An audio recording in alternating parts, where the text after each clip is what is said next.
We're here today, Captain Kelly Zane with the Fire Investigation Unit, his canine buddy and retired canine Sporty, and we're here to talk about National Arson Awareness Week. Next week, May 3rd through 9th, is National Arson Awareness Week, put on by the U.S. Fire Administration. Every year, we recognize this week to bring more attention to the crime of arson to the public, to ask the public for help on crimes of arson that have not been cleared, and also to bring some aspect. And sometimes it's juvenile fire settings, sometimes it's auto arson, and this year the theme is Accelerant Detection Canines, or ADCs. So we're going to talk a little bit about our ADC program.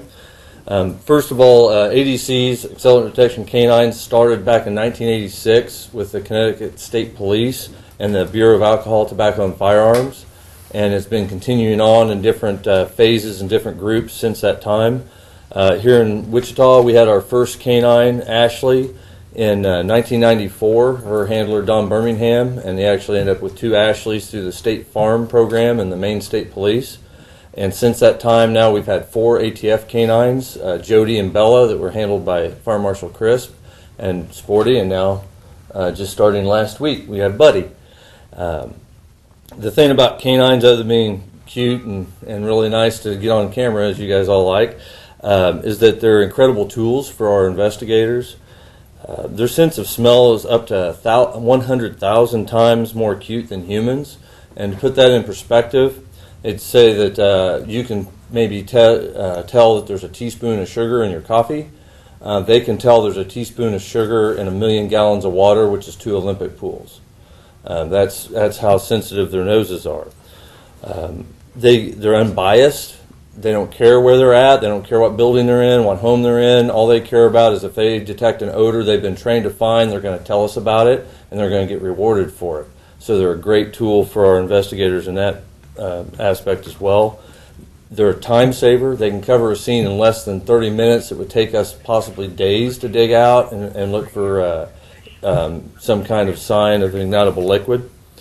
And they're more accurate in locating potential evidence, which means we can take less samples. They're probably going to be better samples when they go to the laboratory to be tested.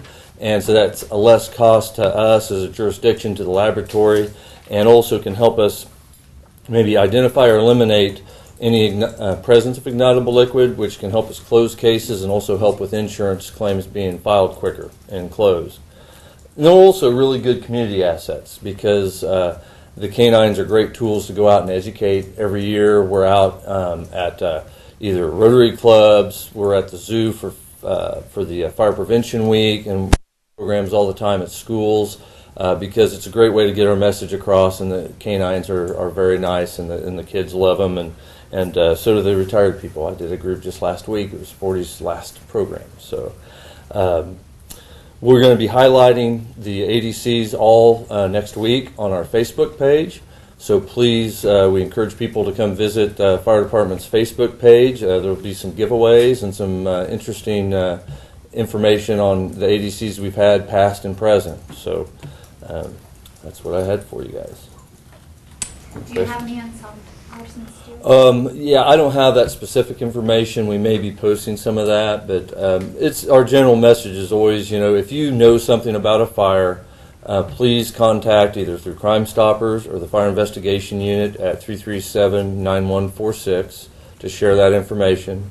Even older cases, anything that you have, Captain Zane and his investigators would like to visit any of that information again, because that happens quite often in the crime of arson, where later on, 3-4 years, somebody starts talking about something that happened, and if somebody has that information and can share it with us, that might be the one piece to the puzzle we need to close a case. So it's not all that unusual to have an arson case that goes unsolved for... Yeah, with a statute of limitations of 5 years, we have old cases that we close quite a bit just because of them, of new information coming to light, other incidents occurring, so we look for any kind of help we can. What's that number again?